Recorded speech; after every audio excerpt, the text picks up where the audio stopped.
Is hatred still a thing? It's +1 to wound. Like, terror squads have Ew. hatred infantry. Ew. Like, that's not. They really do not want you re-rolling for anything. No, they sure don't. Right. Oh, Was in it? fact, it only applies in melee too, so it's not even like the preferred enemy of old. It's just your terror squads don't like infantry, but only when they're. Which I guess, doesn't make total sense to have it +1 against in shooting anyway. My guns shoot harder because I hate you, or I'm good at killing. I don't know. But it also, maybe it does make sense. I don't know. You I could crank up see the the sights argument on for your either way. AK-47 and it shoots harder. It's great. That's what we You're learned out in the here Bush War. slotting traders. Yeah. No, I don't love some of the USR changes, Yeah, but you know what we do love? It's another episode of the Argel Talk podcast. indeed. Yeah, we would have had this episode out earlier, but our transport got pinned turn 1 and stayed that way for 4 consecutive turns. Yep. No auto repair rolls or recording equipment. So yeah, third edition. That's what we're talking about. It's here and it is in full swing. It's here. It's queer, and it's not going anywhere. Yep. Oh yeah. But now, all joking aside, this is definitely an enormous change from what has come before. For sure. It's as big. Now, I realize what it's going to sound like I'm saying with this comparison, but I feel like it's as big a change from second to third heresy as it was seventh to eighth 40k. Oh, I And absolutely I agree. know what many people might like think that's necessarily a negative. And I'm going to say this now before we get into, anything before we get into anything else. I am having fun with the game. I do overall enjoy it. So don't think that to be the condemnation that it sounds like. Oh, I totally agree. And I had serious reservations going in, and I think most of them are resolved. No game system is perfect, but this is a fairly good one. Yeah, same. I mean, when all the we intentionally did not do anything with regards to any of the leaks or any of the announced rules in the lead up to the edition release. Uh, Stayed away simply from what you had in because hand, pretty much. simply because we didn't have the information, and we get pretty salty as it is, and just having that incomplete picture was not doing us any favors in the slightest. So I think that was a good choice. I think that was the right choice for sure.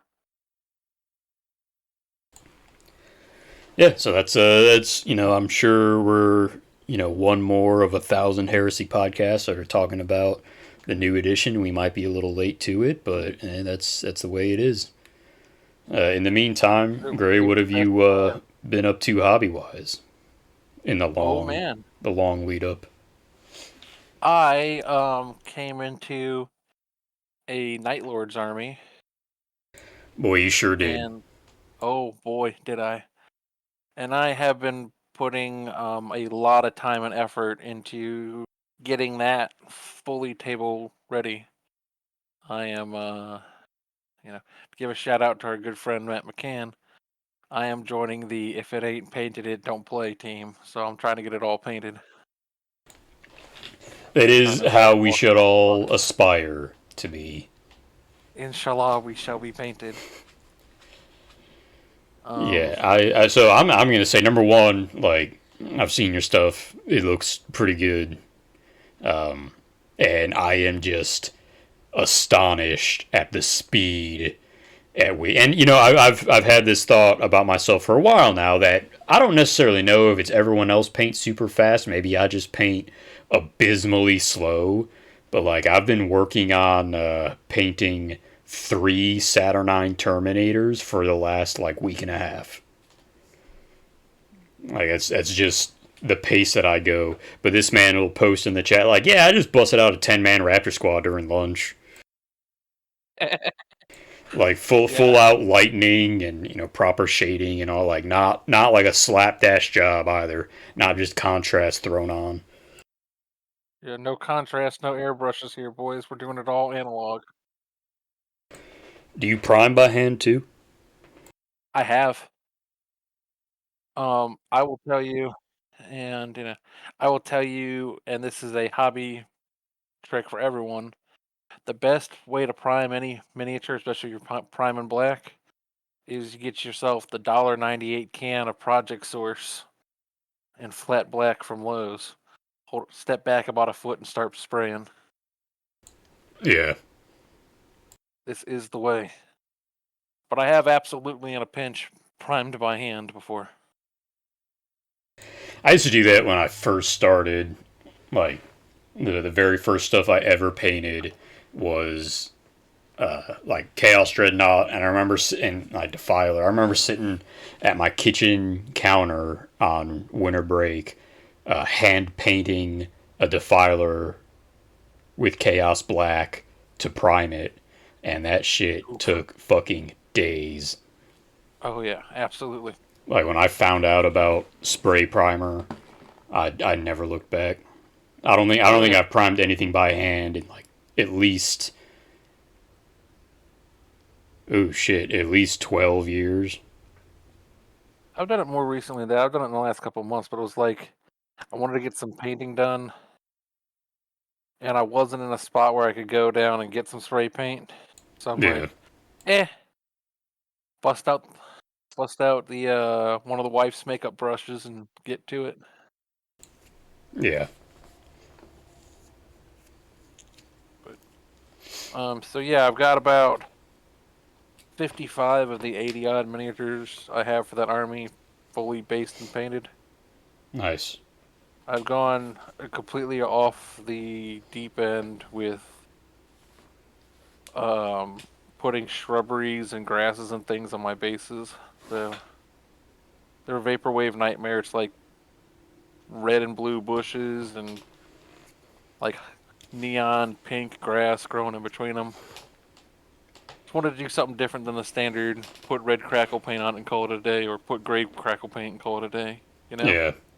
You know what you ought to do? You ought to and I say this again because I like to just make everybody's army exactly like mine, list and apparently aesthetics included, is like do different lightning colors. Like Yeah. I know, like I've got the pink lightning on some of mine, and then I've got like red lightning on my tanks, and I had black lightning on Yeah. my Cerberus, which probably didn't look the greatest, but it was Thought it serviceable. looked all right. Yeah, Yeah. looked fine. I did. But just do it like your plasma squad, your plasma bikes, maybe have green or something. Yeah, that could be super cool actually. I did my destroyer marines. I got a totally different feel for my lightning, and it's one of the things I've been kind of doing to give because I use white as the color for the actual bolt itself. Yeah, But like so most of my stuff's dark blue armored. So I'll actually before I put the lightning down, I mix that real dark blue, that navy blue, with a little bit of like a sky blue. yeah, I just take my most fucked up brush and I will just make kind of a just cloud shapes, like the light's reflecting off of it. yeah. So it's mostly blue. So lightning reads bluish on my blue colored marines, but like my destroyers are black. So I did the same thing with gray, and it completely changed the color of the lightning. Nice. So it's That something that would I'm probably thinking have about. been a better way to do Black Lightning than what I did. Just make the model black and do the lightning over top of it, and it reads black with lightning. Yeah, Yeah. but definitely worthwhile. What all you been working on, my man? So I don't know if since the last time I had done all my sisters, but I did have all my Sisters of Silence fully painted, except the Sniper Squad, which, funnily enough, I think is the only thing that is still usable. I guess the regular infantry are too, but I don't think the bikes. I'd have to check, but I don't think Sisters bikes made it to third edition. I don't think the snipers made it either. I don't think any of that made it. It's just what's in the box. Maybe I'd have to double check. But yeah, I did that. Unfortunate. Most of my hobbying has been either BattleTech since then, or you and I are both in that Trench Crusade campaign. So I've been doing a lot of that, a lot of fun experimentation with obscure skin colors in my Iron Sultanate homunculi, and that's been paying off real well. As far as actual heresy goes, new edition, new toys. I really fell in love with the idea of the veteran assault squad, so I built me one of those. Played a couple games, realized they're probably going to be way better off as a jump pack command squad, which is fine because I don't have to change the loadouts like at all. It just translates completely.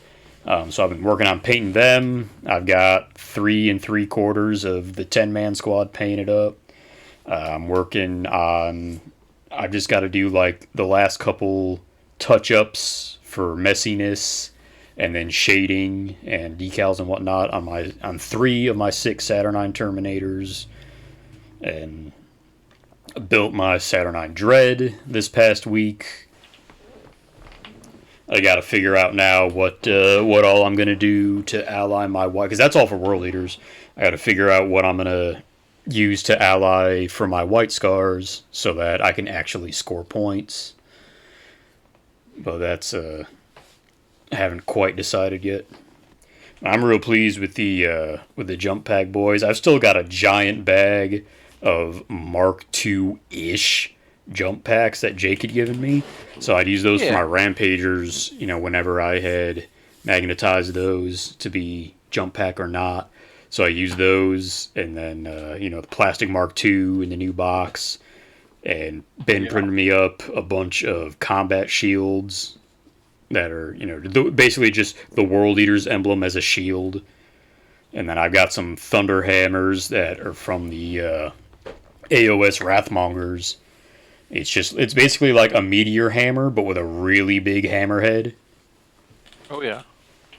So very pleased. The old brick on a chain. Yeah. Which is the same thing I have on my Cataphracti Command Squad, and it works there too. Yeah. You ought to, you were talking about what the ally into your white scars. You ought to do the Sons of Horus into the white scars. That would look cool as hell on the table. Yeah, it'd be neat, especially because you don't even need the command guy. You can literally just have 1 to 2 tactical squads, which is good to go. All you really need, in my opinion. Yeah, realistically. And then they look cool, and you get to Mog Torgun Khan.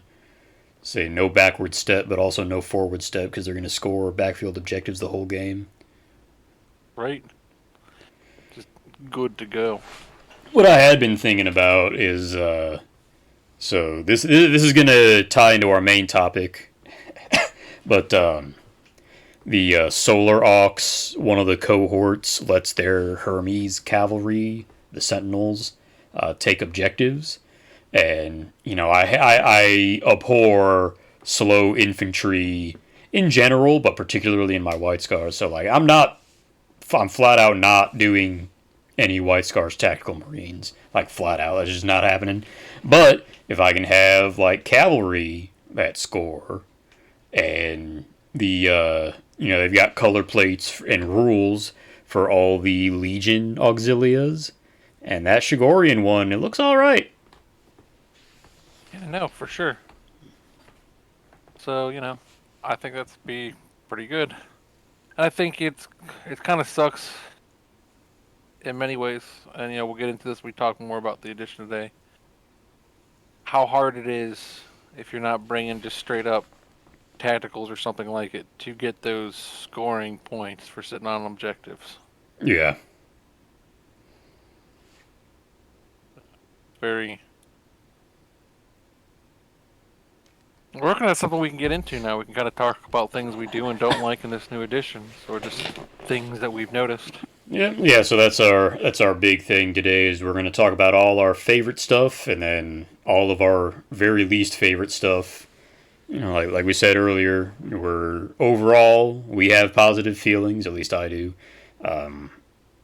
But Definitely. there are, no edition is perfect. No game system is perfect. Even BattleTech has rules for making it really hard to stand your mech back up. But yeah, we're just gonna talk about all that stuff. So, Gray, what is something that you really enjoy in this new edition? So I really enjoy the challenge mini game that they've shoehorned into the edition. Yeah. And I couldn't put my finger on it what I liked about it, and then I was talking to somebody at World's Best, some guy I'd never seen before. He was just talking about Heresy, and he put his finger on it.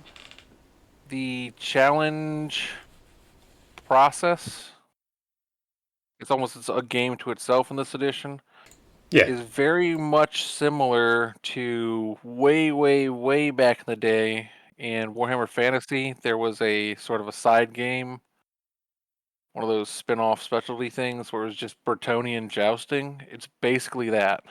Oh, sure. It's the old Bretonnian jousting, you're angling for advantage. And I really like it. I think I don't know how, if you're like super grounded into the tactical side of the game, it's not particularly tactical, but it is super fun to just stop the game and, we're going to do a samurai duel mini game for a couple of turns back and forth, and then get Yeah. back to killing each other. 100%. Yeah, I've always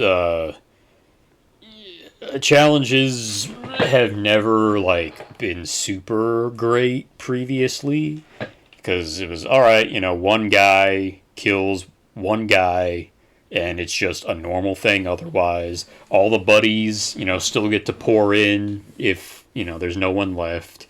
And it just never there was just never anything like super cool about it, and it was mostly like if I did it a lot of times it was to do something really cheesy like keep Perturabo locked in challenges with chosen warriors so that he couldn't murder my entire squad while I pick off his iron circle and then end up killing him that way because he's still in a challenge but none of his automata are left. So yeah, seeing a whole thing where, oh yeah, we're actually going to, gather round our champions for a bit because it does go before any other combat. And if you go through multiple rounds, theoretically this could be going for like a couple of minutes in like quote unquote Yeah. real time. So everybody is in fact just like watching that, cheering on their boy. Yeah, absolutely. I really like it. I think it's super neat. I don't know how thematic. I don't know. I guess it could be thematic, but it is just super silly and neat. Yeah, and Um, all the and it is more even than just okay, we're just two guys in melee now. The whole yeah, you could end up. gambits that influence how things go. The fact that you're not just like, oh well, I have a power fist, so you go before I do and just murder me instantly. There's a chance your power fist is going to get to attack first. It's from what I've played through, it's not super likely to occur, but But it can it happen. can happen. Yeah. I had it happen once where I went first with where I should have gone last. Yeah. So it definitely. And you can sort of plan for that. Kind of make one of your characters. They're just your challenge monkey, and you get them on all the fights, and they're gonna have the higher focus rolls and whatnot. Yeah.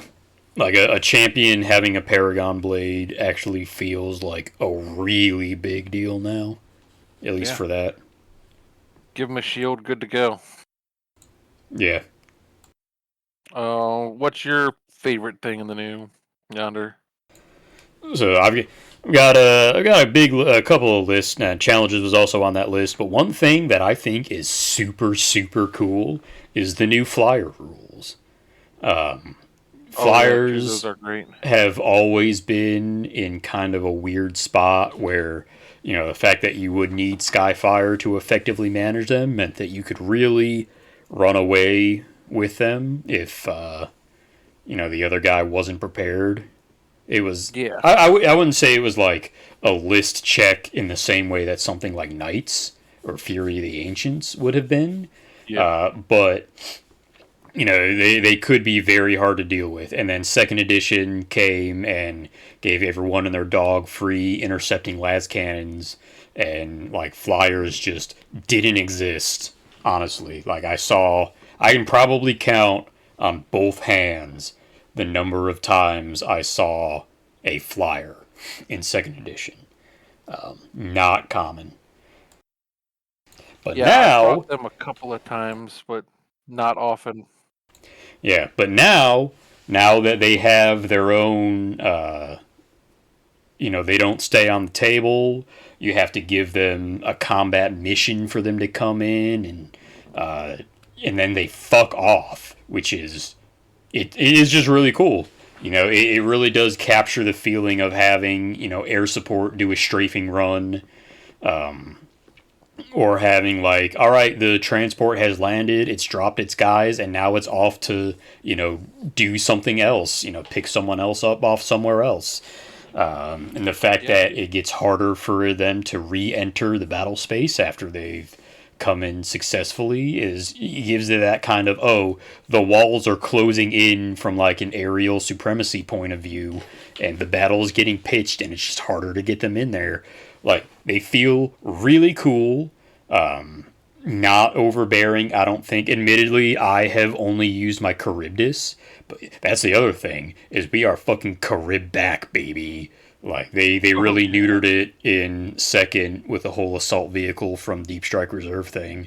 But now it's really good. The And even the like the combat air patrol reaction isn't just oh, I happen to have a Xiphon, so your plane is just dead, get fucked. Like, it'll have some meaning, but you're more than likely going to get to do what you want to do at least once. yeah. No, the flyer's really good. I can't remember if it was against you or against Ben that I brought it, but I brought my Xiphon out. Yeah, you brought it against me when I had my It was against Charybdis. you. Yeah, and Xiphon stonks are way up too. Rotary Yeah, missile stocks are way up.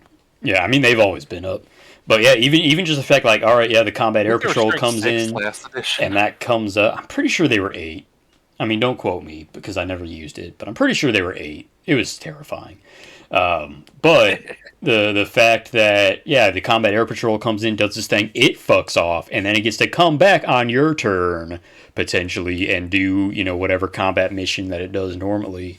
Like, it's just a really, it's so I don't know if you remember seventh edition where they had an aerial battle supplement that I was do. like Yeah, the planes on a side. Was it called Death from the Skies? Was that it? I think that's what it was called. Yeah. Yeah, something like that anyway. And they had like a sideboard for your planes to dogfight and whatnot. And it never really, like, it was okay. It was Didn't feel fine. connected. Yeah, it didn't really feel connected. But I think the general flyer rules for this edition accomplished that way better. I'm Definitely. actually really looking forward to playing my Night Lords again so I can bring my Fire Raptor back. Hell yeah. Night Lords maxing. Night Lords feel good this edition. They're Yeah, I not mean, the again, they're horror another one show where they they were always last have. edition. Yeah. Yeah, they're not the horror show they were last edition where they were just certain builds were oppressive. But I would say they're in a really good spot. I've done fairly well with them, and I keep forgetting to use their Legion trait. Yeah. Which is, Um, which is really, it's a really good one. and Yeah. that'll be another thing I talk about. But And I think Conticar stocks are way up. yeah, 100%. Now on the piss side of the edition, Yeah, yeah, we can do top like of a the compliment list. sandwich thing. Yeah. Top of the list, 100%. Nothing is more piss than this. The goddamn chaplain. Yeah, Just a regular, not no Space Wolf special chaplain, not the special trader only chaplain like dude. What are these? The Sons of Horus one, I think he is. yeah, Nope, the just Dark regular old Emissary. chaplain. Yeah, Dark Emissary. Awful. Truly.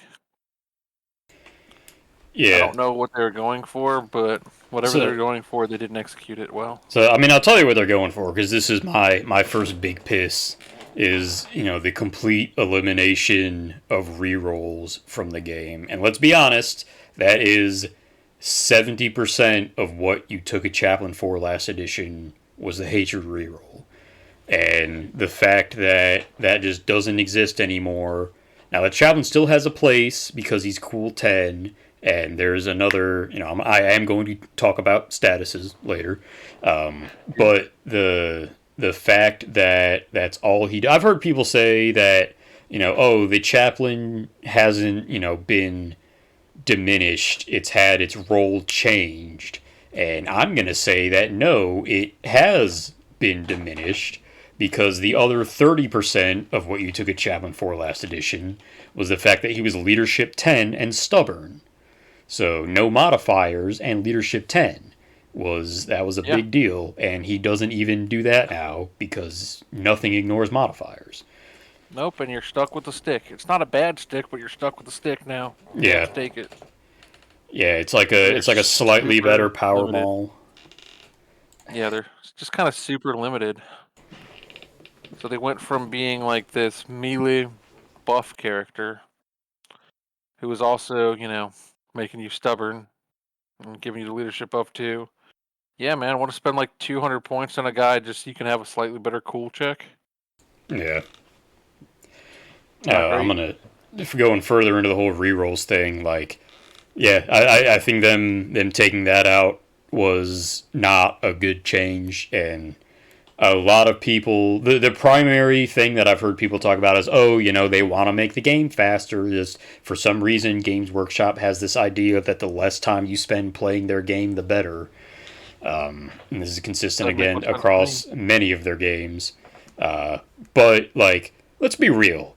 If in order to do rerolls, it doesn't take that long.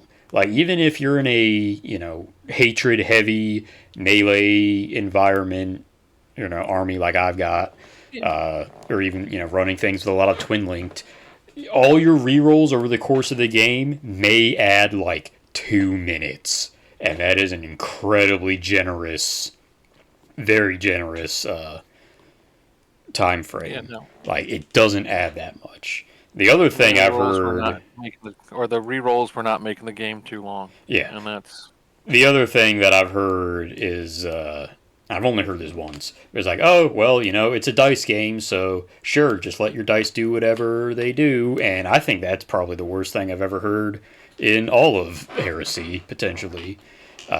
Because number one, like, yeah, it's a dice game at the end of the day, but that doesn't mean you can't do things to mitigate it, or to mitigate risk, or to make things build up a little better. If it really was just all about pure dice, we would all just go to tower and shoot craps, but that's I not what agree. we do. It's about stacking Yeah, to your advantage on those dice rolls. yeah, and So yeah, advantage and just having like consistency in certain elite units. Like, should a Justarin squad, and this is the example that I heard, should a Justarin squad like automatically delete any Solar Aux squad that it touches? No, not necessarily. Like, I'm not saying that. Oh, I charge my Terminators into mortals and just pick everybody up without doing anything. No, there are, opportunities for the dice to do what they do, but I think that especially on, elite units, things that can have hatred, things that are taking like shred, what old shred used to do, rerolling wounds. Yeah. Like I think the consistency, flattening that curve is, I think that's a good thing, and that's one thing you can do to really make your elite units elite is have that consistency.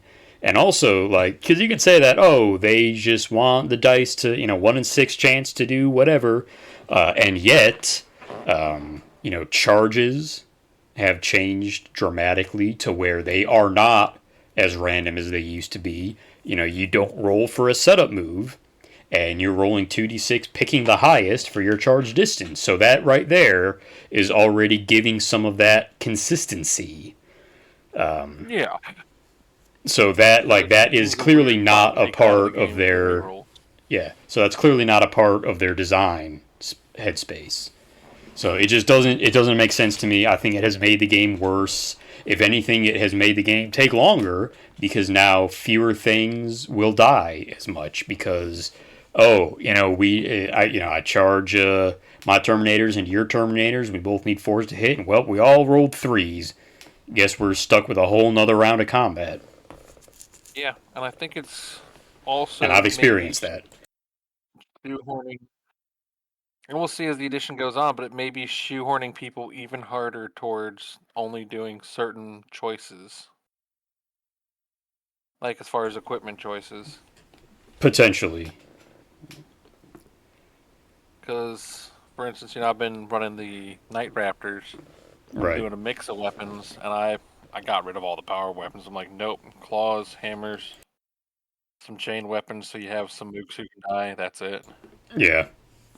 And I'm honestly half the time regretting the chain weapons because they're doing nothing.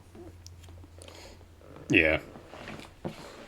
Yeah. Again, they have the potential, but they're not, flattening the curve as much because they don't get the rerolls anymore.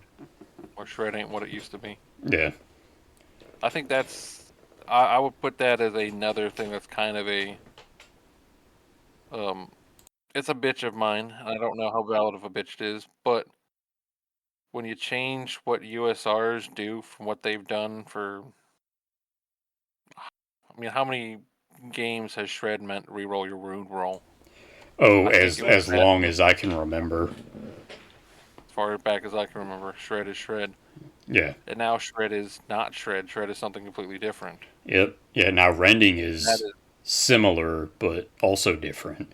And now, what else? Hatred is different. So that has been. I mean, shit. How heavy is the most different thing anything could be? Yeah, that's been a huge thing. And for some reason, the stat blocks where they're like, instead of just saying how many shots there are, it's like its own stat. Like, what is it, firepower or whatever? Yeah. What is firepower? Yeah, it's firepower. Yeah. To me, firepower says what is the strength of the weapon. Sure. I mean, that's like it's such a minor bitch, but it is there. Like, look at the chart. RS, like, rate of shooting, FP, firepower. Power of weapon, nope. It's the opposite. Yeah, I do think it's funny that, like, a gun has to be specified that it's ranged strength. Like the RS instead of just S. Again, yeah, it's a really minor nitpick on my part, but, when I have to look at it for every game I play, for every weapon. Yeah, it definitely. It's a little goofy. It's a goofy way to say it, and I'm not, totally off put by it, but it is a goofy way to say it. I do like that. Heavy changing to meaning something different was definitely huge, but I do kind of like that different heavy weapons have different effects on that. Whether you're moving or not moving. That's kind of neat. So that's a plus. Yeah, I think it adds, very similar to when they introduced bracketed rules. I think having, heavy means something different for each weapon gives it just that little more versatility. This is what separates, further separates like an auto cannon from a las cannon besides the obvious. Like, they're both heavy, but the heavy does something else. Right. I think that's neat. So you're almost getting multi-use USRs, which sounds silly as shit to say that way, but it's kind of what you're doing. You are condensing the rule bloat of the game down by doing it that way. Yeah. And also giving like a little bit more design space for other things. Because like I think we've seen heavy firepower. As much as I hate saying that word, heavy firepower, heavy strength, and heavy damage. But I don't think like there's certainly not been heavy range. Old salvo rules. Yeah, I don't that could be think cool. there's been heavy AP. Maybe there is. I know there's been impact AP, which is the melee version of heavy, but for when you charge. Yes. Um, I think that would have been a cool thing for them to put the salvo thing, the like heavy range. That would have been cool to have on rotor cannons Yeah. because Or they like should have they'd probably made call that they be salvo. it'd probably be ordnance range because ordnance doubles instead of adding one. Having one extra inch of range wouldn't really matter True. that much. But yeah, make ordnance doesn't mean what it used to. So the Yeah. fact that there would be no restriction from having ordnance range on rotor cannons, so that when I'm stationary now they're 48. Yeah. It's definitely I think it's neat. I think it's a cool idea, and I hope they do something with it throughout the edition. I think they have the potential to do some really cool stuff here, and I hope they do. And we don't just get like I don't know, 90 million journals that are Iron Warriors and Salamanders characters or something. Yeah. Whoever they're gonna pick as the poster boys for the edition. Like they did in the second edition, where they were like, "Yeah, we have all these cool ideas. Instead, you're just gonna get a 23rd um, Sons of Horus captain." So I don't have Liber Astartes, so I don't know what the Imperial Fist section looks like. But the Sons of Horus section is actually comical to flip through with how many fucking characters they have. Oh, it's super silly. Like I I think Sons of Horus have more high command characters specifically than Raven Guard have named characters. Period. think they might have more high command than Raven Guard heavy units. Could be. Because Raven Guard only have what? I don't think Deliverers made it to the book. I think that's a Yeah, they're in the PDF because they, PDF. they, they were a PDF to start. So yeah, you just have more Dathan, Dark Furies, Primarch, They have Tides Nex. next. That's 4 units. Yeah, I think Outer Circle said it last edition. Sons of Horus have more they have more special units and characters than the bottom 5 or 6 legions put together have in special units and characters. Yeah. So hopefully they course correct that a little bit. All right. So the Sons of Horus have 5 high command special characters, Okay. and and only 1 regular command. Malagurst is command, but they have Abaddon, Horus Aximand, Tybalt Mar, Varen Ashuradon, and Loken, Right. And then and also 2 Primarchs. they have 2 Primarchs. Gee, Billy, why does your dad let you have 2 Primarchs? So what is that? That's 8 combined there. Plus 2 units. That's 10. It's 10 in the base book. Yeah. Oh, and they That's, have their special tank upgrade guy. oh, he's in the book too, so that's 11 in the base book. Yeah. That's rough, buddy. That's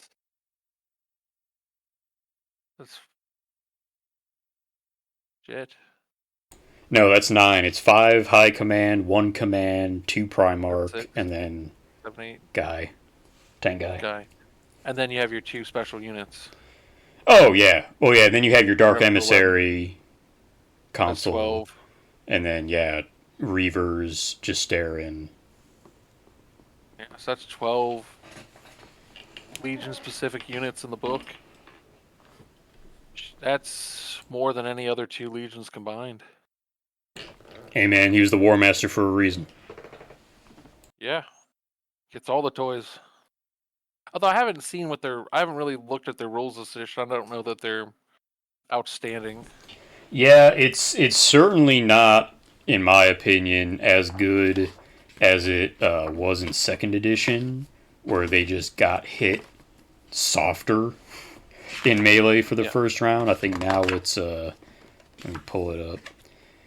Oh yeah, they when they volley fire, they don't snap fire, which is not bad. That means you never have to use almost never have to use Overwatch reaction unless you have something heavy. Yeah.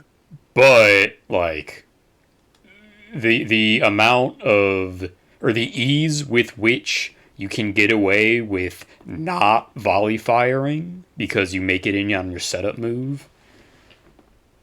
Yeah, it's real situational. Yeah. Nah. That's actually something I'd say about all of the Legion rules except maybe World Eaters. Because World Eaters still have Violence Incarnate, do they not? Yeah.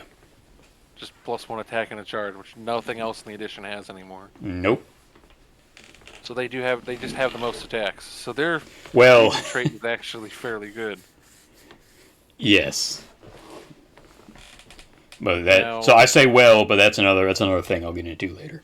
We're talking about positives right now. yeah. All the Legion rules outside of that have been seriously toned down. Yeah. I think Emperor's Children are pretty much the same as what they are, but they've always had one of the most, like...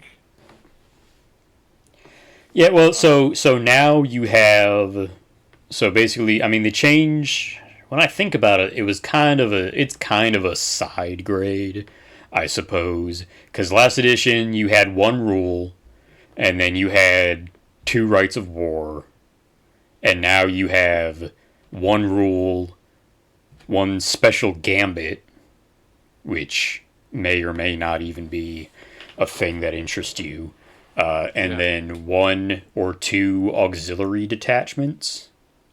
Yeah. So again, that's like what has replaced rights of war.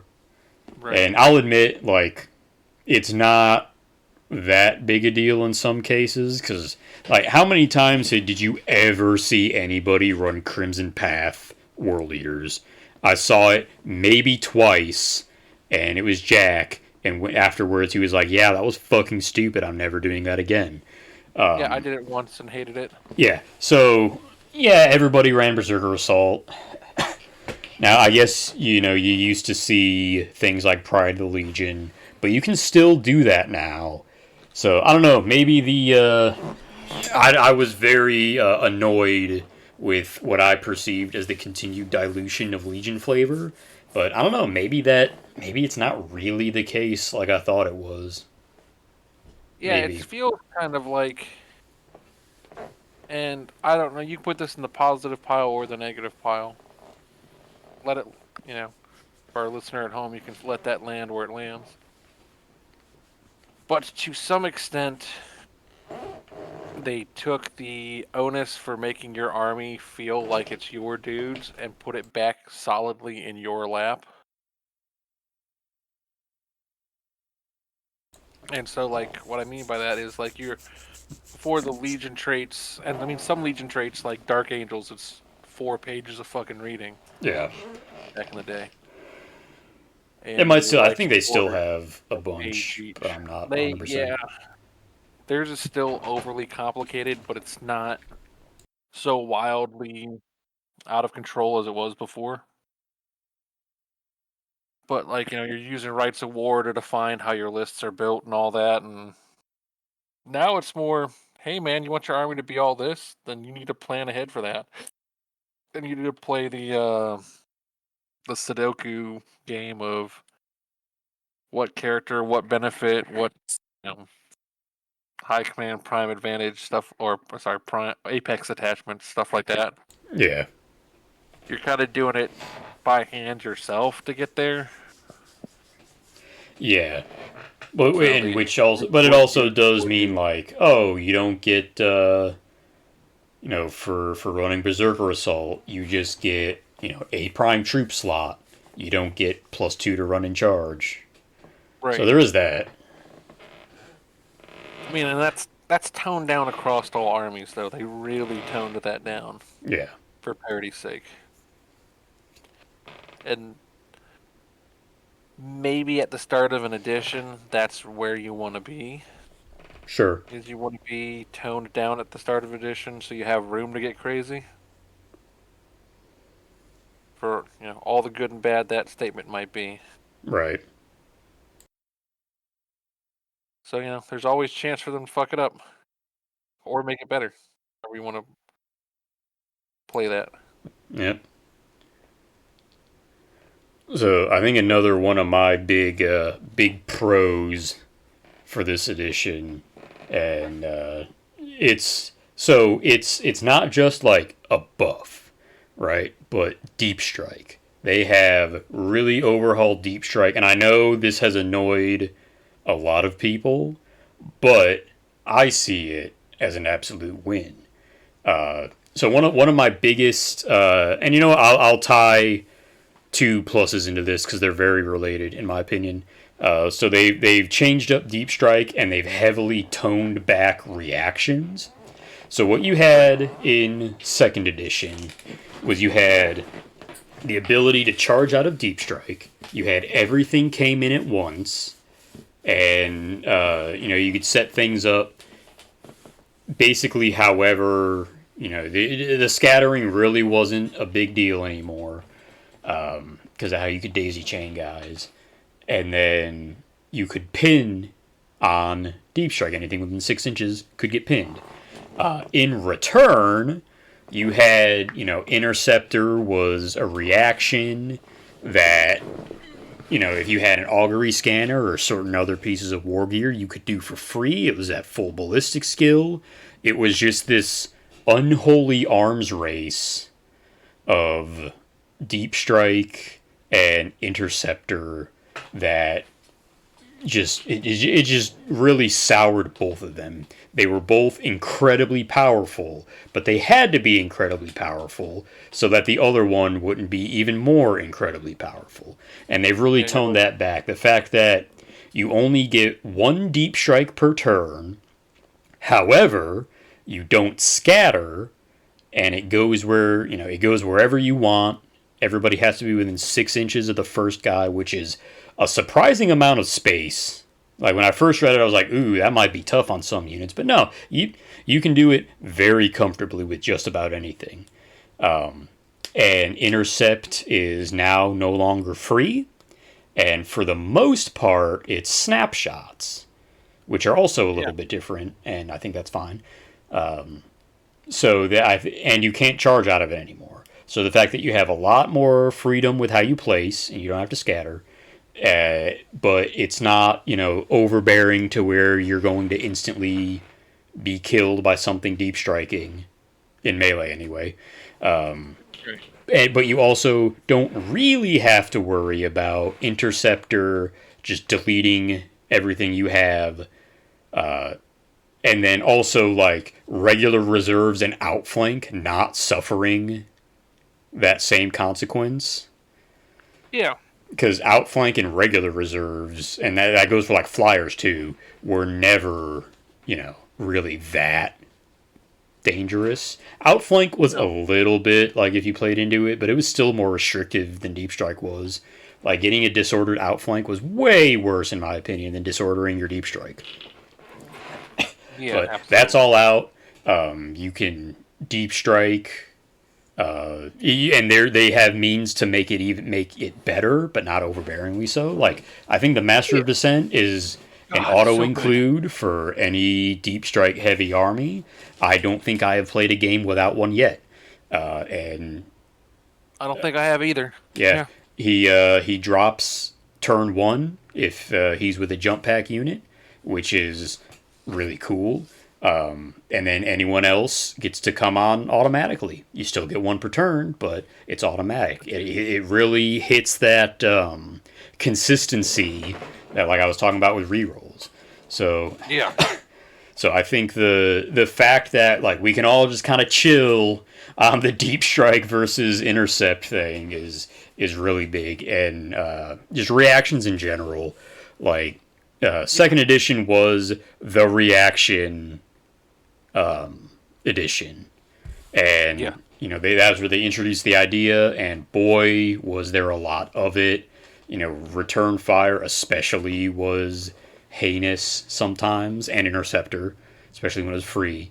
But now, like you get a certain amount for the entire turn. No unit can react more than once per turn, but also you can spread those reactions out over the course of the turn however you want. So, like, oh, I had a warlord trait, which also rip warlord traits. But I had a warlord trait that gave me an extra reaction in the assault phase. Well, I was never going to fucking use that, probably, in a lot of cases. So, okay, cool, I guess. But now it's, if I don't feel like I'm going to need to Overwatch ever, I can use all of mine on return fire. I can do 3 return fires in a turn, or I can, do 3 repositions, split it up however you want, whatever is best for your situation. I think that's really good. But they're not like overbearing. Yeah. No. I absolutely agree. And so they've kind of toned a lot of that back, and so there's been a lot of toning back in this edition. To a degree, yeah. Yeah. I feel like I keep saying it, but I'll tell you what they didn't tone back Was it? is they didn't tone back statuses. Good lord. Oh yeah, yeah. That is my next major con for sure. Statuses are wild. Yeah. So I was saying this since they revealed the concept of the status, right? So basically, on the surface, what they did is they just took pinning and just split it in 3. With you have pinned so you can't move, suppressed so you snap fire, and stunned so you can't react. All right, that's all of what pinning was.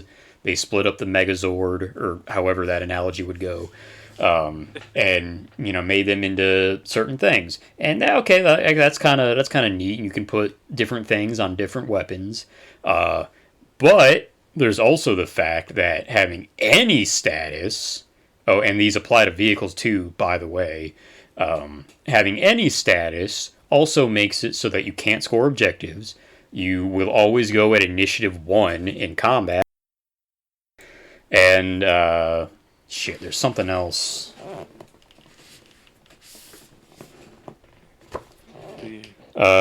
You always disordered charge if you're able to charge, and you can never benefit from being stationary, which fine.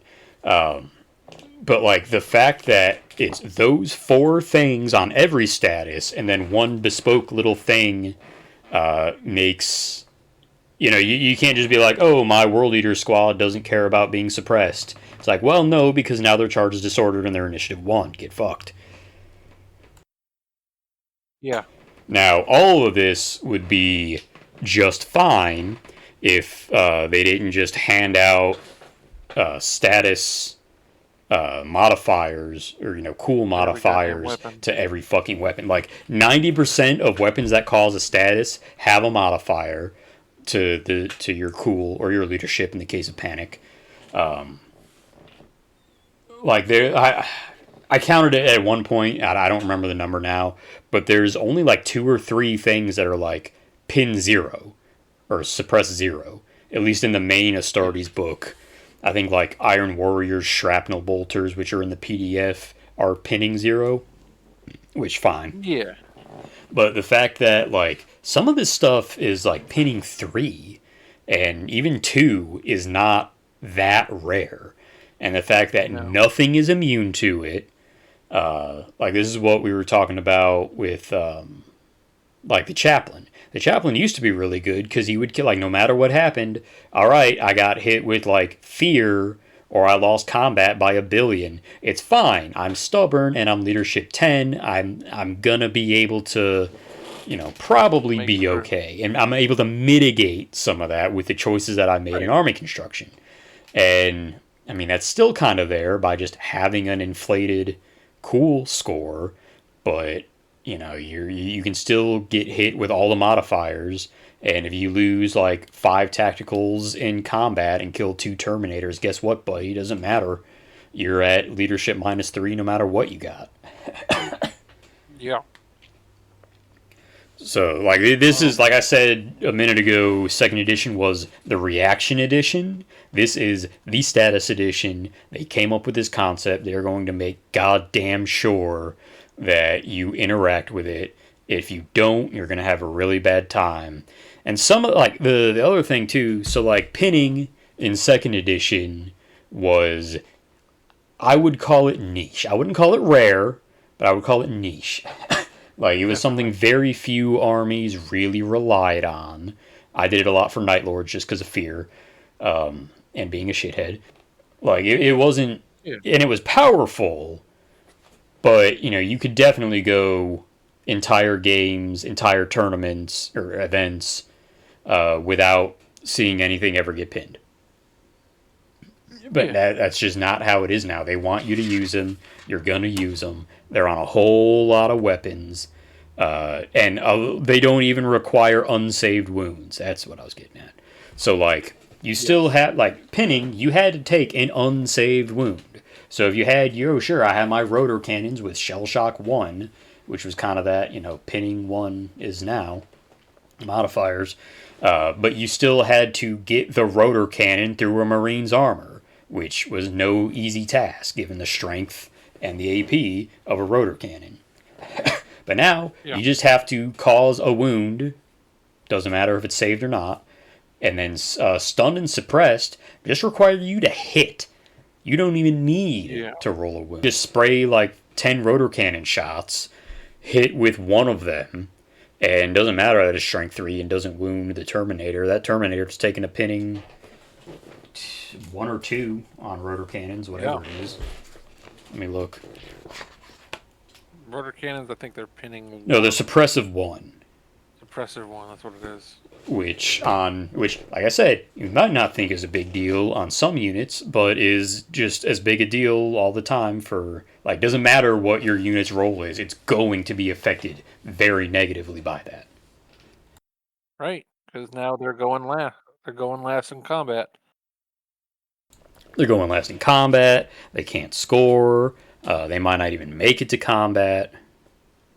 Yeah, like, that's a big deal. And, like, the only thing that I can think of that is immune to statuses is Automata. Yes, they are immune. Yeah. So, and then, like, vehicles... Yeah, so vehicles are in a weird spot where, at least from the data that I've gathered, other people may have, other findings. They're real tough nuts to crack now with the changes to vehicle damage. Yeah, which is fine. Like, I'm not upset about that. But, like, the fact that it is probably more reliable in a lot of cases to just inconvenience a tank with a status than it is to outright destroy it. Like, there's been at least a couple of games where I've had my Land Raider, the only vehicle in my army, get pinned turn 1, and it has auto repair 5. Sure, you get to roll that once per turn, and if you don't get it, well, sorry, you're just stuck there, bucko. Yeah, that's tough. And then it opens up, like, so I think in general, auto takes feels bad, right? So it's like, oh, you have to take X unit, or else you're gonna just get fucked. And it kind of feels like they wanted Tech Marines to be like, because that's the like, oh, just take chaplains and all your squads. Oh, just take Tech Marines to run after your vehicles. Well, the Tech Marine needs someone to support him, otherwise he's just gonna get shot. Like, Tech Marines don't necessarily fit into what I want my army to be. But, well, then, if you don't have that, then you're just getting your tank status it and are Yeah. going to have a real bad time. And I use a Forge Lord, and I don't think I've had him be in place where it's mattered Yeah, he's been too. doing other things. Yeah, he's been doing cool stuff. Yeah, you know what? I'll say this is a plus. And I know we've been kind of heading towards the not negative end, but I'll say this is a plus. And it's weird that it took the book to do this, or it took the PDF to do this, because they could have just as easily put it in the book. But basically every character having a jump and bike version is pretty great. Yeah, there were a lot of consoles like the Master of Signals and the Forge Lore that like you couldn't give them jump packs, or like you could. Some of them you give like I don't think you could give a Master of Signals a bike. You definitely couldn't give a Forge Lord a bike. I'm pretty sure. But now like Good Master Signals. basically anything has Yeah, the option now, even when they didn't before. yeah. So that's made for some cool and goofy combos, like Forged Lord running with Thalax. Yeah, because you can keep up. Yeah, he can keep up, and that is super goofy because Thalax are unhinged this edition. You can just completely special weapon spec them this edition. Yeah. Which, to be I think fair, they suffered a bit in the fact that they have one fewer wound and now guns do more damage. yeah, that's definitely a problem. I will tell you the multi-melta spam is decent when it works, but the reroll minning of the new game has definitely hurt multi-meltas from where they were before. Yeah. So, I mean, you're in a squad of 6 with multi-meltas. You still have 6 chances to hit that big fuck off damage roll, but still, it's ugly. Yeah, for sure. Well, actually, come to think of it, you have to hit it. Ooh, it's actually not very good at all against Armor 14, is it? The way vehicle damage works. Yeah, I mean, you have to do it twice. It's 'Cause, status and then roll into the status twice. well, so Melta ignores or glances turn into pens, so Melta will never Oh yeah, status of it. no, Now, she's if you're yeah, in the Melta range, if you're outside Melta yeah, range, then they do it normally. yeah. I was gonna say so. Which, a lot like That's Melta, all is right. no longer necessarily half distance. So Yeah, that now it. becomes very interesting on a lot of guns. Yeah, I have to look and see. The Thanatar gun was just armor bane the whole range. I wonder if it's just a bigger damage gun now. I have no idea. What, the last cannon? Yeah, that was last edition. That was just armor bane its whole range increment. Yeah. Yeah, that was just like because it wasn't a Melta. No, it was just armor bane. I don't know what that looks like this edition. It might just be high damage. Yeah, I'm not sure either. It's probably some variety of like heavier ordnance. Yeah. Ordnance So on anything in that would be insane. yeah. So it's definitely a new edition. It's definitely a lot of big changes. I have to play around with the militia since I have a militia army and we've got the rules now. It appears, unless I'm reading it wrong, that you can always bring a super heavy in militia Mm, because the Lord of War detachment requires you to be under 25% or less of your total points value. right. There's a militia tank detachment that just has a Lord of War slot in it, and there's no restrictions on that detachment. I don't think. I think it might be like a prime one. I think you can only take one of it, maybe. Oh, like an Apex, yeah. It's Apex, yeah. It's like 7, um, whatever they call them now, 7 tank slots and 1 Lord of War slot. So you can just put one in there. That'd be kind of based. Yeah, just be like, hey guys, I came with a Bane Blade. Hope you don't mind. Of course, with the way the Super Heavy interacts with third line this edition, that Bane Blade takes 2 hull points on a glance, Yeah. which you're still fishing out. Vehicles are still super chunky this edition. So you're still fishing out that 5 or 6 or whatever your gun may happen to be. Yeah. Oh yeah, there it is. Armored Phalanx Apex Detachment, 7 tanks and a Lord of War. No limit based on points. So that's goofy as shit. Maybe that's where Ooh. one of those 100 Bane Blades went from Vance Stubbs. Say what you will, but in this house, Vance Stubbs is the hero of the Imperium. That man lost 100 Bane Blades and still held the Karava system. Vance Stubbs built a planetary defense with scraps in a cave. And did it while wearing lightning claws and a storm bolter. Which is beyond based. I think that's the only... He might be the only guard character I've ever heard of using lightning claws. 1 or 2. Yeah. Period. I don't think I can think of anyone else canonically using lightning claws in guard. Like, I've definitely seen storm bolters on other characters before. Yeah. Not built-in ones, because he's got his own little mini Talon of Horus. Which is super based. I want to say if you upgraded them all the way in Dawn of War, you ended up with, like, artificered or mastercrafted lightning claws, a storm bolter mounted on the back of one of them, and he had a plasma pistol, and you could use all of them at the same time. Just straight up Talon of Horusing. Yeah. The talent of the Emperor, bud. The Fallen shall forever be remembered as the Emperor's finest. Super Indeed. based. Yeah, everyone goes on and on about Blood Ravens. They should go on and on about him. Stan Vance Stubbs. How do you feel about disintegrators? I haven't messed with them at all since I don't own any. But how do you feel about disintegrators? So I haven't used them or gone up against them, but I think they're a really neat idea. One of the things that I really want to do, because again, just when I had finally got my white scars to a point after like a third rebuild in second edition to where I got them in a space that I liked. Of course, they've been made almost completely invalid again by the fact that my allied sisters don't function, and also the army itself is not really going to function well. But I'll get to that in a minute.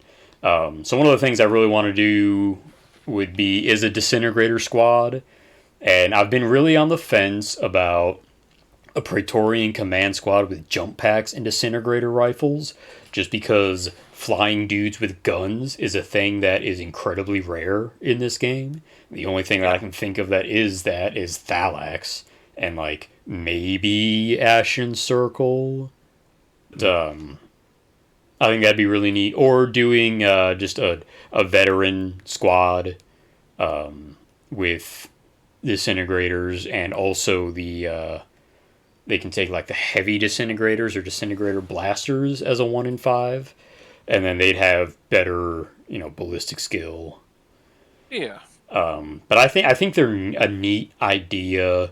I do think that the fact that they're solidly AP3 might hurt them a little bit, but like Yeah. it's fine. Like it's a neat idea. I do find it a little interesting that something that is I don't know that disintegrators are necessarily dark age tech, but they certainly are not super duper common. But they're one of those things that it's now like, oh yeah, everybody's got it all the time. It's in the box. Yeah, it's another episode of we've made a new thing that you never heard of that everyone had all the time. Yeah, and like disintegrator rifles are strength 4, AP 3, 2 damage, and fuck, are they one shot or two shots? I gotta look. But like, it's a really neat Rifles. idea. I think it's like I'm not upset that yeah, they're one shot. Like I'm not upset that they exist or anything. Yeah, and they're only Yeah, overload no. 1, so there's that. There's definitely some of the big scary stuff that's overload 2. Yeah. Like I don't think they're a bad thing. Um, there's just a lot of goofy. It's just one of those things. Every new edition, you get a goofy thing that everyone had that you didn't know that everyone had. And then this edition, it's the big thing that you never knew everyone had. It's the Saturnine. Yeah, so I'm gonna go on. I'm gonna say it now because I'm pretty sure, if not on the podcast, certainly in public life, have long been a Saturnine Terminator hater. Like that almost formed a core part of my identity at one point with how much people were jerking themselves off over wanting it. And Right. even when they previewed the new Saturnine Terminators, I didn't like them. I like the Dread, and I think the reason I like the Dread better is because his chest is wider, like proportionally, so like it looks better. Yeah. But Sure. as time has worn on, maybe I just drank a little bit too much of the GW Kool-Aid or something. But I actually rather like the Saturnine Terminator armor now, and I've been using it, and it performs very well, Right. and And I I think think it's it looks neat. good. But yeah, you are right though in the fact that like, oh well, this has never really been like it's been a thing before, like we've known of its existence or something like it. Right. The whole Mark 1. If you call Mark 1 Terminator armor Saturnine or not, I'm not like I don't care that much about it. The fact is the evidence of the design existed. Big shoulder pad design. Yeah.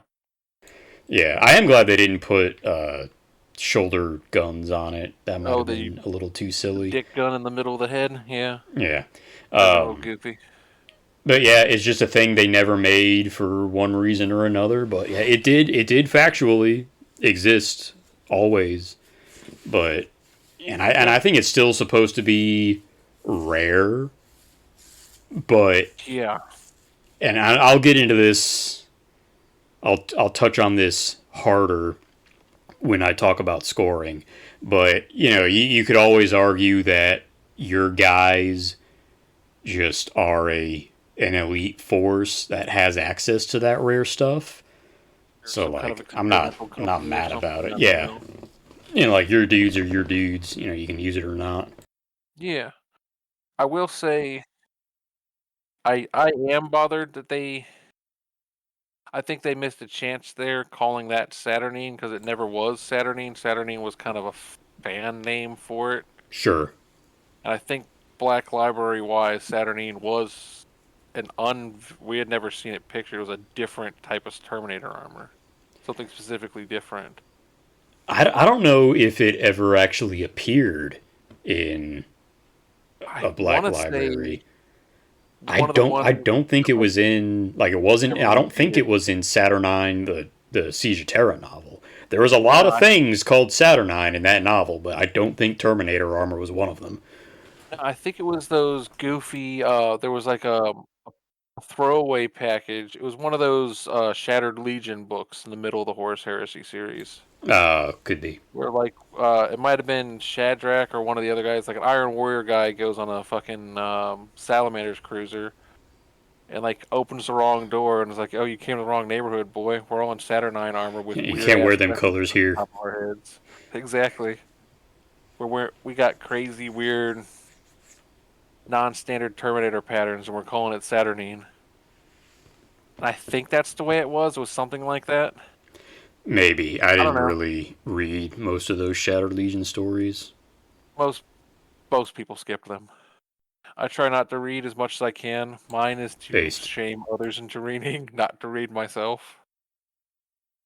Um, I guide others to a treasure I cannot possess. exactly.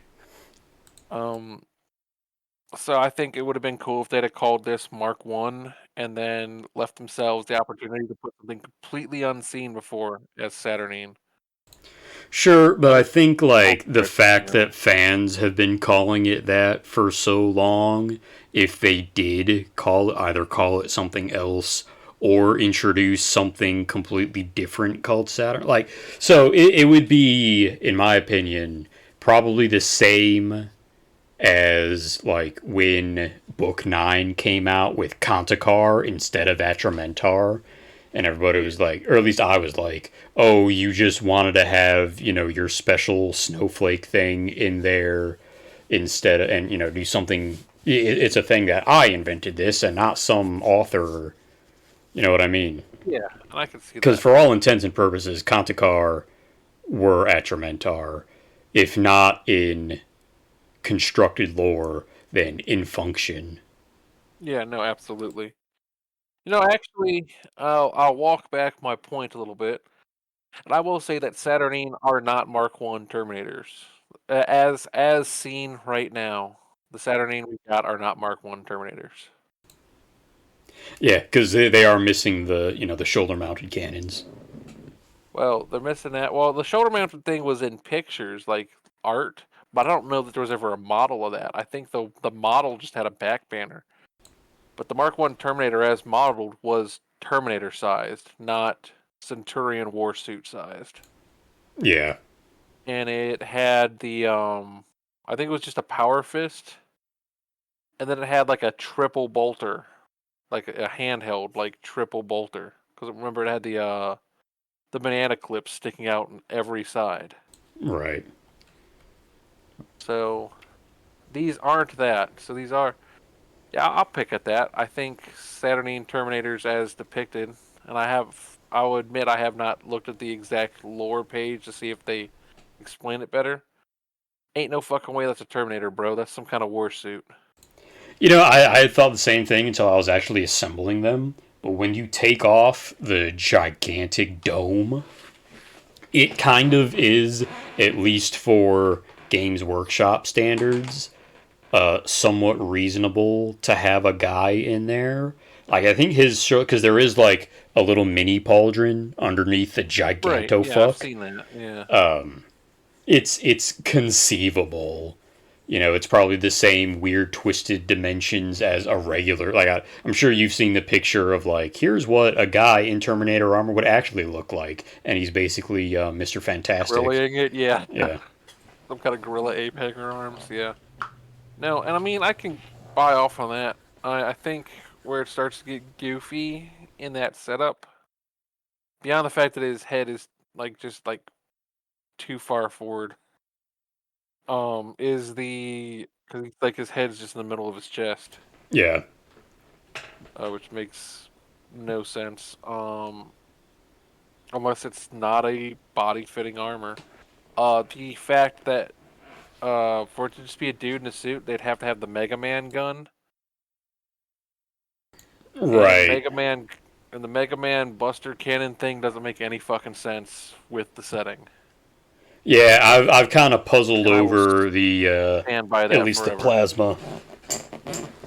Either Where one, I'm they'll have a looking at it visible and I'm hand. looking at it and yeah, it like feeds it there at his elbow. So this man's arm is just surrounded by plasma coils. What could Yeah, possibly go wrong? I'm not sure aesthetically I buy that. And I get the aesthetics change and adapt, but like if you put on the table across all time periods a stack of plasma guns from Imperial factions and a stack of fusion guns from Eldar and a stack of Tau ion blasters, you will not get confused as to what belongs to what fucking faction. There is a design language that carries across. Yeah.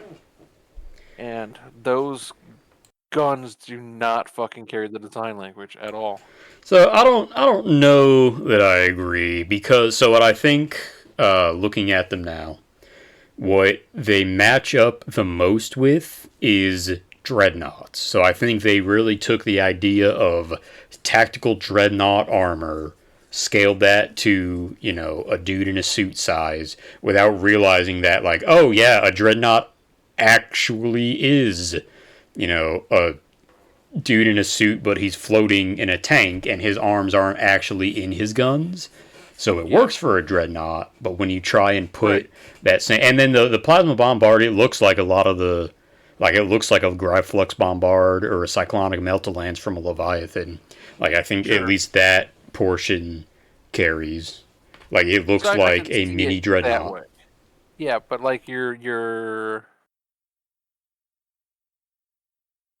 dude in a power armor or your armored guy, like where it's actually an infantry model, it doesn't match the way guns work on infantry model, at least visually. I can even buy it as like it's supposed to look more like a Mechanicum plasma bombard or something like you got on Thanatar. Like I could Sure. buy that, but it doesn't look a whole lot like you got your plasma guns on Marines normally. Anything below, yeah, pretty much anything. Period, unless it's maybe like the Executioner gun on the Predator. Yeah. It's a roughly rectangular or ovoid shaped gun. It's got coils on top. It's got that nozzle. Like Right. that's the shape. These are kind of like, yep, here's your Mega Man X Buster Cannon fed into a dude's arm. Like it just is his arm. Yeah. Yeah, which is the other thing. Like other Terminator weapons are Carry. held. Yeah. Yeah. Like Like we the have seen exception is plasma like gun. lightning claws in some cases, but otherwise, yeah, he is holding a combi bolter. He is holding, Volkite charger or a power axe. Yeah. And like we have seen plasma cannons on Terminators before because the Death Watch Terminators have them. Yeah. So I mean and I know it's a rivet count and I've been told it's a rivet count, but I still stand by it. It is goofy design language wise. I'd almost buy more that it's like a Centurion suit Yeah. or some kind of like dude is cybernetically cut apart and put in it and he's not getting back out. Then it's just yeah, man, slap on your dreadnought armor, I guess today, or your Terminator armor. Today we're gonna pull out of the Saturnine pile. You know what I mean? Right. Like Yeah. it I mean, seems like a and it could be. fairly permanent thing. Like once you're in it, you're in it. So my distaste for the Saturnine stuff is like the fact that they just for whatever reason said that the pilots have to be or the users have to be a little more psychic than normal.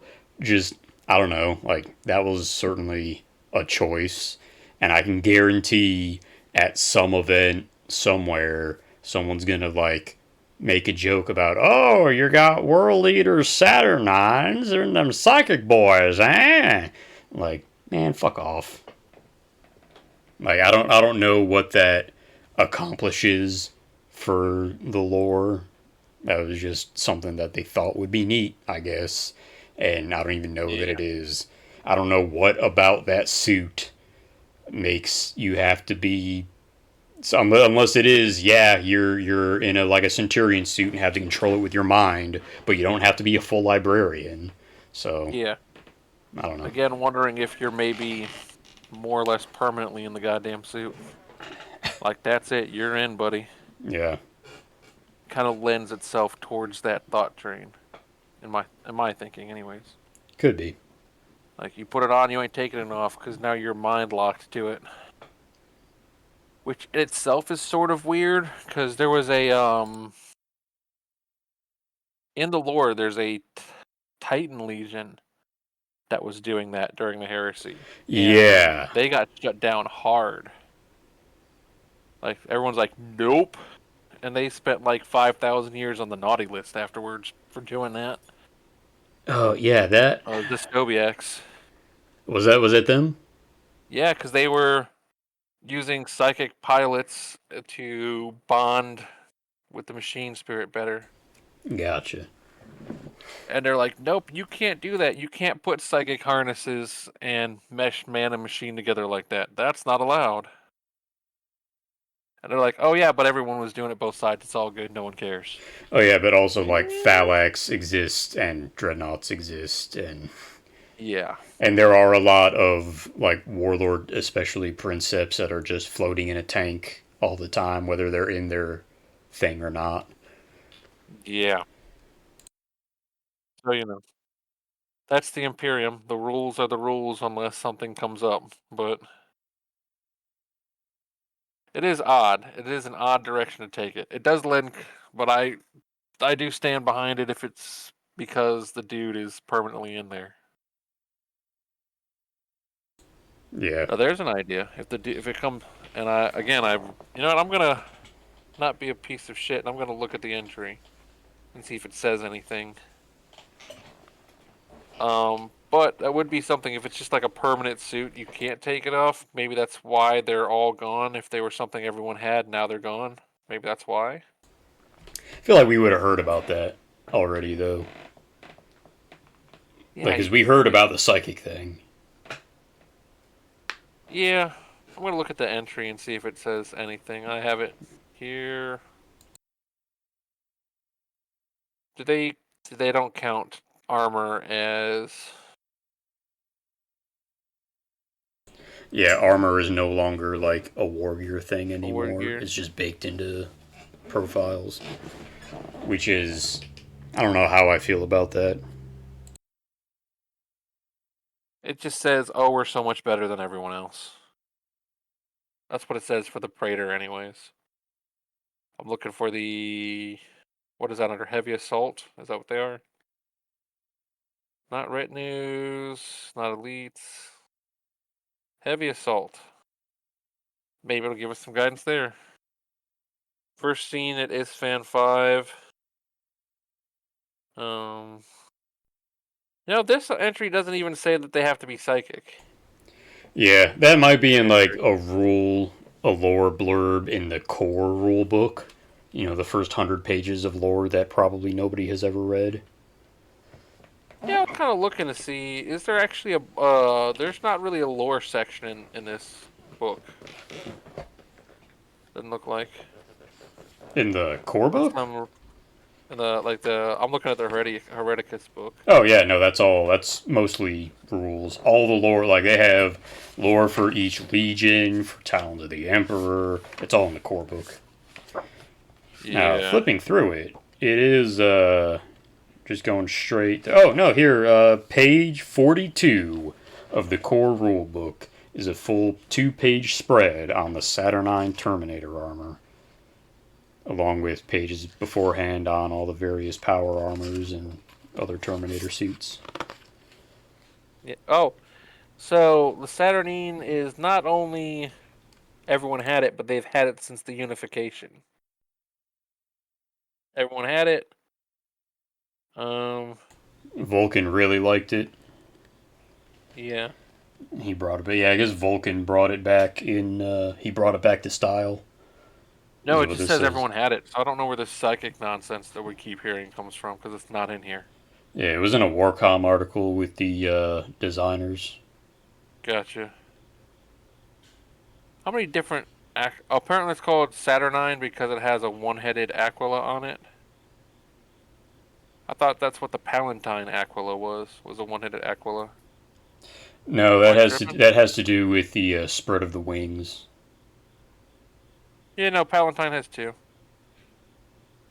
But Saturnine Aquila is its own thing. It's just a one-headed bird instead of a two-headed bird. Kind of weird. Well, because Doesn't the make a two whole lot of sense. heads, I think, are related to the union of Terra Of and Mars and Mars. Terra, yeah. So yeah, if this was formed in the unification, then that would have been pre. Yeah. I don't know, man. Fall back to my comments earlier about every edition you have to shoehorn a new toy in Sure. to sell box. I do stand by the Dreadnought should have had its own name. Yeah, having two things called Saturnine is weird. 100% agree with that. And I guess you've Even if it had was like, Deimos and Phobos pattern things before, but that's not really the same thing. This is two totally different classes of thing. yeah, even if they made it like we have Leviathan Dreadnought, now have Behemoth Dreadnought. Even that might be a little Yeah, on the nose with how big it is. yeah, or whatever. Um, some kind of other thing. They could have Colossal. they could have figured out something to call it. Yeah, The Dummy Thickum pattern Dreadnought.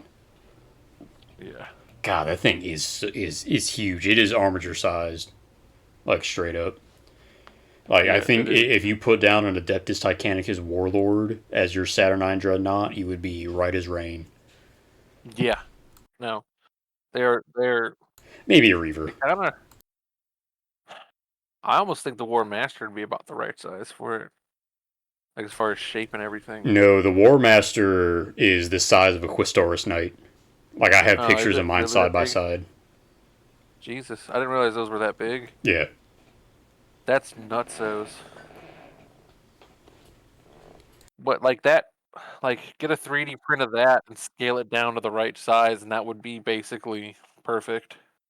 All right. So But yeah, that aside, you got any other real real big pluses remind it. before I descend into madness here?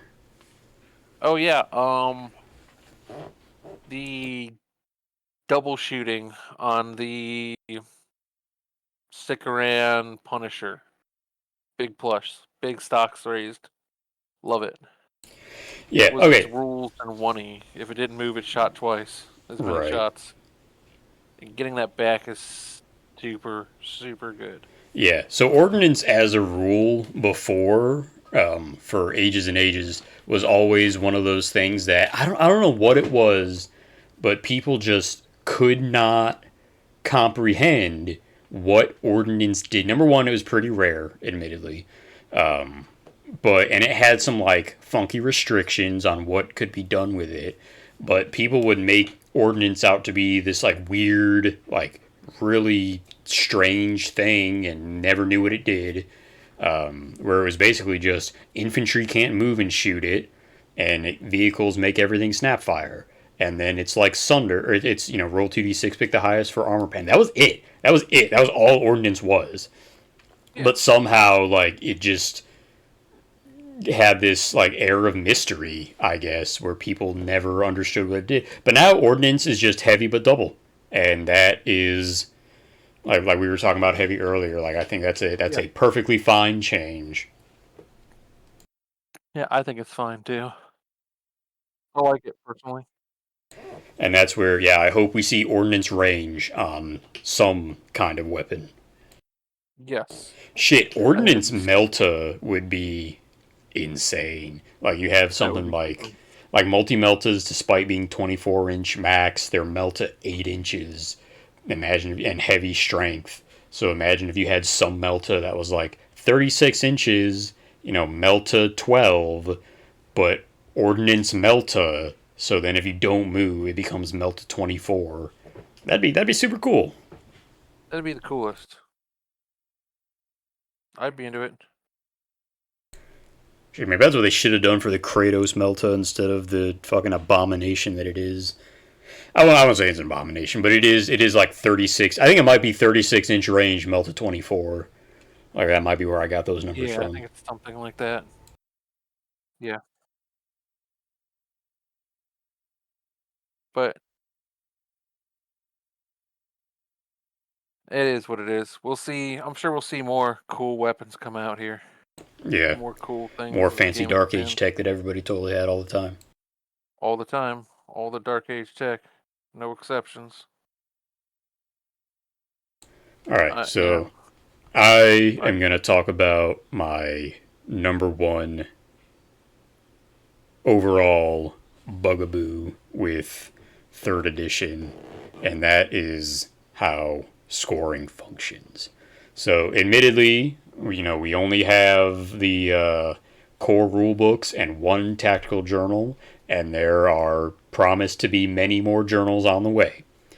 So I only have to go off of what we have now. But the way scoring works is just so tremendously different and like vital to a degree that I've never seen in like even 40k pre 8th. I think it might be similar to what like 8th, ninth, 10th are, but just the fact that, like progressive scoring is fine. I have no issues with that as a concept. I think it's something that similar to I think alternating activations is a thing they also ought to bring, but they haven't done that yet. But they have brought progressive scoring. That's cool. That's fine. The issue is just with the sheer power of line versus Vanguard. So basically, if you don't have line in this game and your opponent does, you lose. If you attempt to rely on Vanguard, you will lose. Yeah. Like the optimal strategy is to pay 200 points for 2 units that do nothing but sit on an objective the entire game, and you will win based on that alone. This took me a little while to realize, because I was all hyped up for, Assault Marines are going to have Vanguard, and you clear guys off of objectives and get a ton of points. And, Bikes, Outriders have Vanguard, are going to, shoot a bunch of guys with Plasma and get a bunch of points. That's just not the way it works. Like, you might score. So, when I really realized it was a game where it was, I think, mission 2 or 3 in the book, where there's 2 objectives, and they, each time you score it, it's worth 1 fewer point. And it starts at 3, ticks down to 1. After you score 1, it disappears. I scored one of the objectives all 3 times. The other one I scored when it was the most valuable, and still lost because I scored with Vanguard. I even scored Vanguard 3 with Rampagers. I think they have 3. I even scored that once. But everything else I had Vanguard that I scored with, and, you score 1 point no matter how much it's worth. So, the guy was able to get a tactical squad onto the other objectives, after clearing my Dreadnought and my Assault Squad off of it, sat there with the tactical squad for 2 turns and won the game. So if you don't have it, it's so powerful. It's so powerful. And the fact that they made it so that, Vanguard does... So line gives you extra points for scoring on top of what the objective's worth. Vanguard also gives you additional points, but you only ever score 1 no matter how much it's worth. There's a very clear rules writer's favorite. And I get that, with the way army construction is now, if you don't have an incentive to take tactical Marines, there's really no good reason to do so. In many cases, they were your obligatory 2 troops. You took 10 of them in a Rhino so they didn't die immediately, and, then you played with your big toys. I understand wanting a place for them, and they've just made them auto takes. Yeah, unfortunately, yeah. And I also, I've heard the argument that, the tactical Marine is, the basic, it's the most basic, the most common Astartes unit in any Legion ever. And this is true. However, kind of like what I was saying about, the Mark 6 stuff, the scale of any given game of Horus Heresy is such that you can have an entire 3,000 point list that is basically just a small elite cadre. Right? Like, in Legions Imperialis, sure, you mandate 1,000 tactical squads, because this is a giant battle. But Heresy is a small section of an ongoing battlefield, also evidenced by, the flyer rules. So the fact that, you're still able to make that elite army, but if you don't, bring your little brother along with you to score the objectives, you're just shit out of luck. Like Yeah. there's very few things that have line otherwise. Like veterans have it, they're line one, but like custodies don't have a single line unit. Sisters of Silence No. don't have a single line unit. Mechanicum have their own like weird bespoke line. It's a little bit different, but it's only on like one unit is the tech priests. Yeah, so it's not super. It's weird. It definitely is weird. So it kind of makes me wonder when you don't have line as really as an option, period, are you even supposed to run that army as an army to itself? Do you know what I mean? Yeah. So like one of the I've won a couple of games now after figuring that out, and really the only things that have affected that are those line units. When I played on Thursday, like I said, I paid 200 points for two despoiler squads. One of them I never even touched. It deployed on an objective because that's how the table deployment worked Yeah. out. And the other one, I had first turn, so they just walked up to the center objective worth three, and then withdrew away from it. So with how reposition as a reaction, if you have a guy on an objective and movement phase, somebody approaches with the intent to vanguard you away from that, you can just use your reaction to reposition and just completely deny vanguard. Like it's absolutely trivial to disrupt vanguard and absolutely trivial to just crank line. And really nothing else in that game truly mattered except for having those two line units there. Like I killed the opponent's one that he was controlling and kept him from scoring, Yeah. but it didn't really matter much. And I still had Yeah, I like think double his points at the end of the game. I think pretty much every game you and I have played, it's come down to having the scoring. Like that's Yeah. if you ain't first or last, that scoring line is the way every time. Now the other key point to this is the decisions that the rules designers have made on what is allowed to even score. And what I mean by that is that somebody got bad touched by bikes at some point and has just had a vendetta against them. It's the only explanation that I have because no cavalry can hold objectives. Now, you may think to yourself, all right, well, objectives might be something like, securing, resources or something. And, if you're on your bike, you'd have to dismount and no longer be tactically capable. But the very rule book itself talks about objectives being any number of things from like supplies to even just arbitrary coordinates where nothing is there, but it has been deemed that there should be guys on standby there. There's no reason you can't do Yeah. that in a bike. Like, absolutely none. And it has completely dismantled mine and many other White Scars players' entire forces. Because, Yeah. the bulk of our units just are not able to hold objectives. And what annoys me even greater is that they went and made the Solar Aux cohort, recon cohort, where their cavalry can score.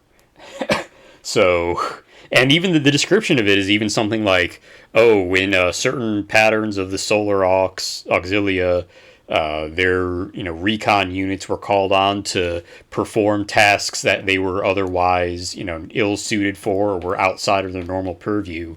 I'm like, well, if that doesn't just describe the Chigorian Brotherhood to a T, I don't know what does. So Yeah. it just baffles me. Like, it is baffling, dude. Like, I get, sure, you don't want speeders to score, maybe, because they're basically vehicles. You don't want vehicles to score, but hey, guess what? Walkers can score. Dreadnoughts can score. Hell, you can even use a Master of Signals to give a Dreadnought line for a turn. Yeah. So it just doesn't make sense. It gets real goofy to my thinking. It's just somebody got bad touched by marine bikes and that's it forever. Yeah. and I don't get it. I'm right there with you. And like I also get the like I said, they want they want an incentive to take tactical marines, Yeah.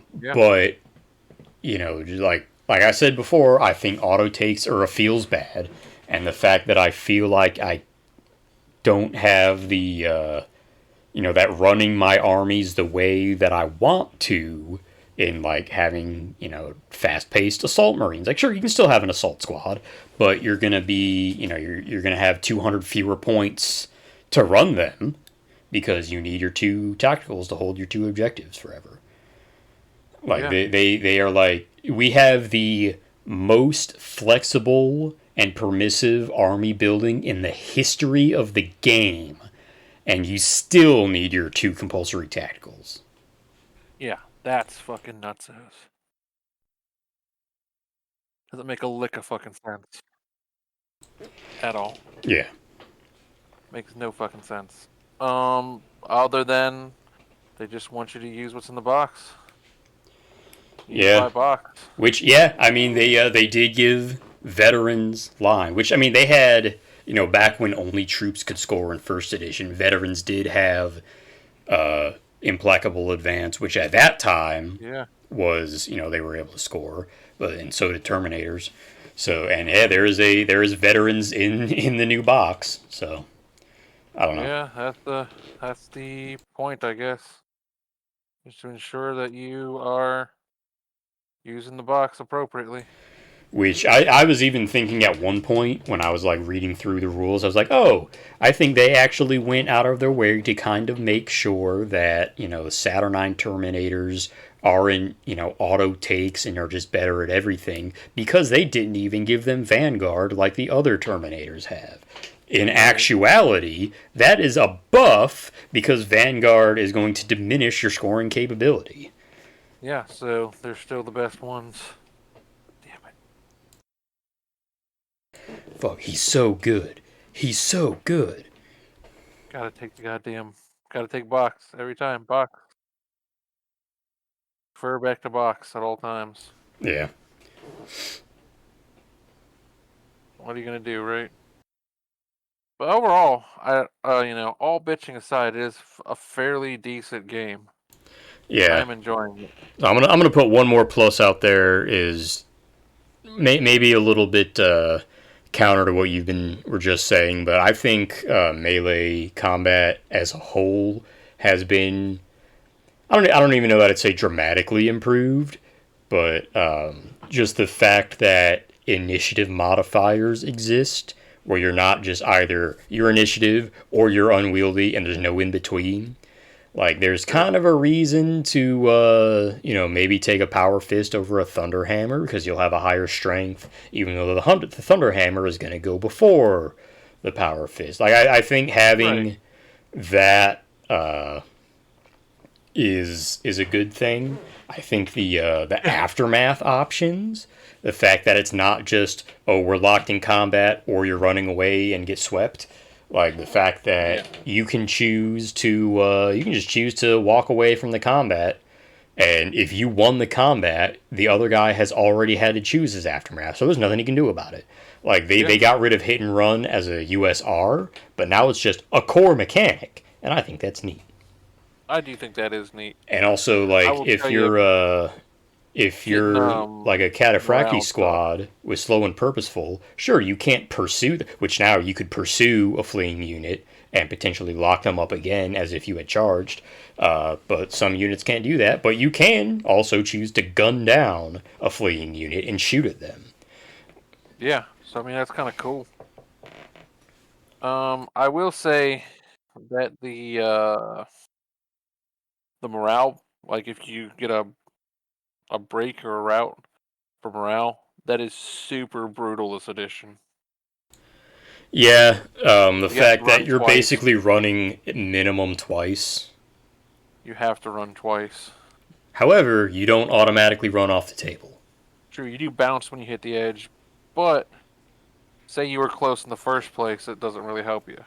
But either way, good game overall. I like it overall. I think it's has its merits for sure.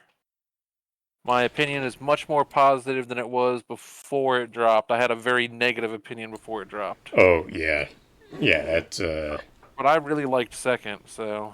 yeah. And liking this game has not made me like second any less. Right, for So sure. They are just different. they're just a completely different game. All right, I have one more very very personal piss, and then we can wrap it up. Right? But I don't know who the fuck is in charge of writing for Red Butchers, but what the fuck, man? Like, so, Just straight all up. right, first edition, we had a lot more of the narrative rules baked into Legion rules. Like that was the time when your Night Lords and Ultramarines could all have an army wide fallback if all your HQs died. Stuff like that. Legion rules weren't always positives. There were some negatives in there for flavor, and Ravening Madmen in first edition made sense for that. Right. They always got hit as if they were weapon skill 3. And one of the things that Red Butchers got kind of in return for that was that they were 2-wound terminators in a time where there weren't a whole lot of 2-wound terminators. Come second edition, and a lot of those flavor Legion rules are gone, the negative ones. We still have Ravening Madmen, but it does have a positive in the fact that melee attacks are just flat -1 strength. Now, it didn't count for instant death, which was very unfortunate, but hey, it was still there, and they were still fearless. In a edition where there were even fewer fearless things than there were before. Yeah. Fine. Not that upset about it. Not super happy, but not that upset about it. Right. Now, there's just no excuse. There's just no excuse for having a negative that big in your elite Terminators. So they still get hit as if they're weapon skill 3. I don't even know if it says majority anymore. Like if you get, so you would get around it before by having your devoured the sergeant in a challenge, and because you don't hit challenges on majority weapon skill, then you're fine. I don't even think that that's the wording anymore. So if you were, and baseline, that guy can't challenge anyway. So like you could argue that, oh well, they have Eternal Warrior 1, so everything is just 1 fewer damage to minimum 1, which is a good rule, absolutely.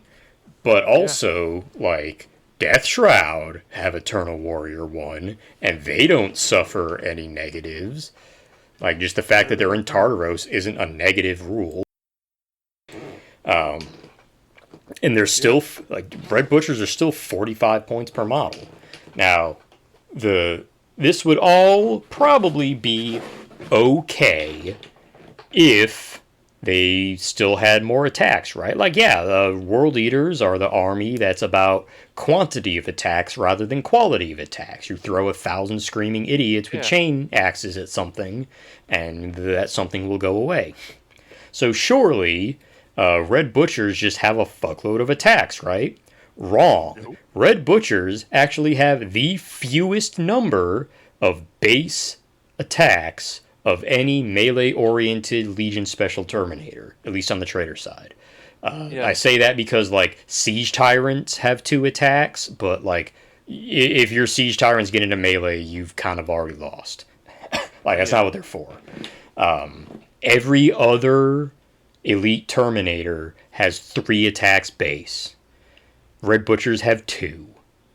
Now, you may also say, oh, well, they have paired power axes, which gives them +1 attack. Yeah. So they're just brought back up to the same level that everyone else is. Like, they're not any better. And then if you give them, they have the option in the PDF of dual lightning claws, which many other Legion Special Terminators also have that option. And it still gives +2 attacks, which would make Lernians, for example, have 5 attacks and Red Butchers have 4. Like, what? Like, why? It doesn't make sense. And they've just been pissy for 2 editions. I don't even know if it's that. Like, it just. So, like, Does World it have to Eaters be in bad second kind or of something? had the feeling that whoever wrote their rules was like, oh, yeah, this is super fluffy to, have a little bit of detriment in the crunch. Like, you saw that with Angron and the fact Yeah, that the only reaction he could take in the movement phase if he was in your army was to was advance. advanced. Sure. No withdrawal, no intercept. And the fact that Angron also got hit at weapon skill, a majority weapon skill 3, except that, like, they were like, oh, because they were like, oh, he's too, angry and mad, chopping dudes up to worry about getting hit. Like, I disagree with that as a sentiment No. because he was incredibly skilled, you know, Yeah. fighter. That's why he could fight so many challenges at once because he was good at defending and fighting in general. But yeah, now like it just doesn't make sense. Ravening Madmen is a relic of a design philosophy that just doesn't exist in the game anymore. No. And Yeah. there's no reason for them to cost the same amount as every other Terminator at 45 points. Yeah. No, I agree with you. Like it's just kind of bad. Now, don't get me wrong, I have enjoyed you like I've been putting 9 of them in a Charybdis and generally having a good time with it. Although I have come to the conclusion that I'm not like they're also heedless, so they can't score under any circumstances ever.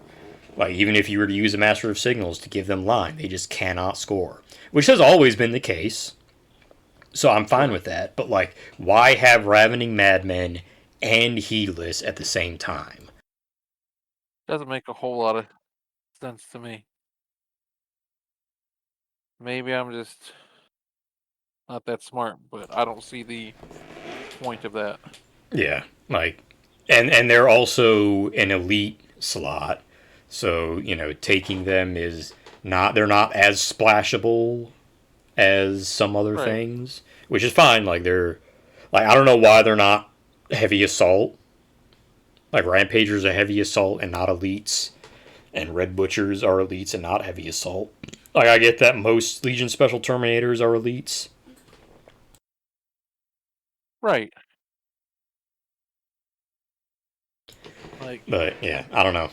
I don't I don't know. know because I basic don't Terminators are either. heavy assault.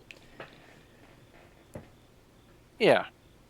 So I don't know. Doesn't make much sense to me. Yeah, but it's also another thing where they get very little use out of the World Eater's advanced reaction because instead of giving you a Feel No Pain, it now gives you Eternal Warrior 1, and then you charge, Yeah. which is really good on because it lasts the entire shooting phase.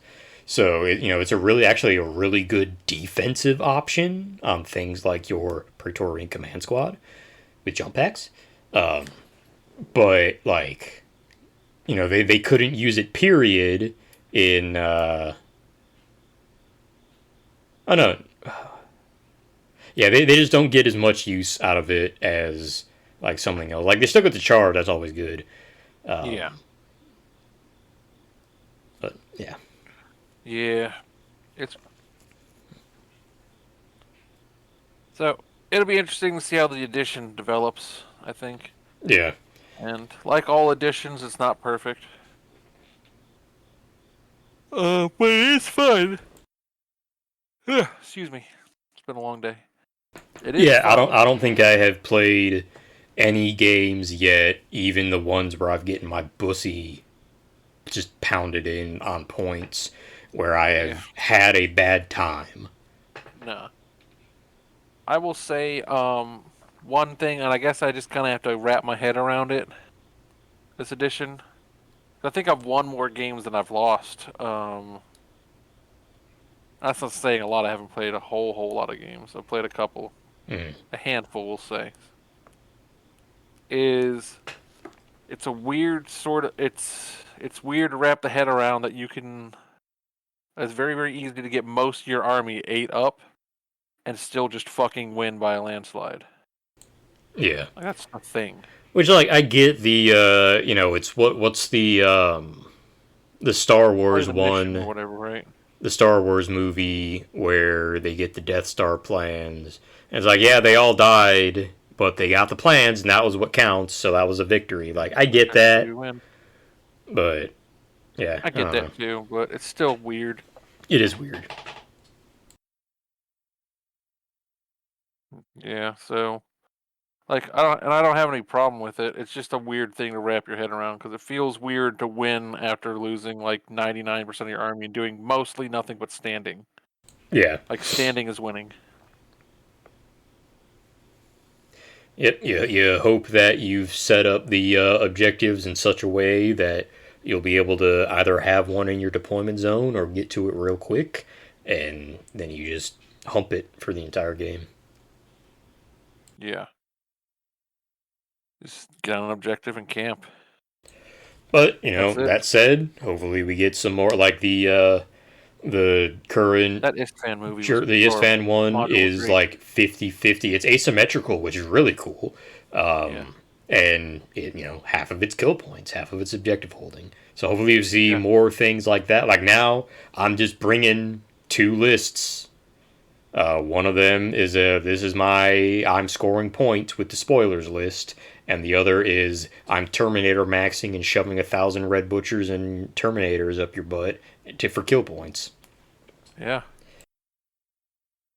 I think it's both are valid. Yep. So yeah. Or that does mean I have to cart my fucking Charybdis with me every time, even though I'm probably not going to use it. But you never know. You never do know.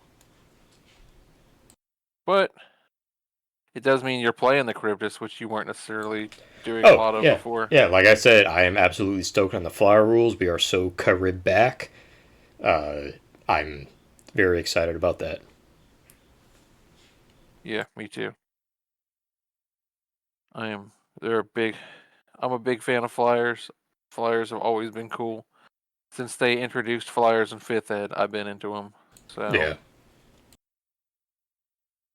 I am all about running them. I may actually end up getting a Fire Raptor at the risk of continuing to share the brain cell. Yeah. And with, this edition being my Night Lord's army being my main, I'm thinking about getting a Fire Raptor. I just think it'd be cool. I just think they're neat. They sure are.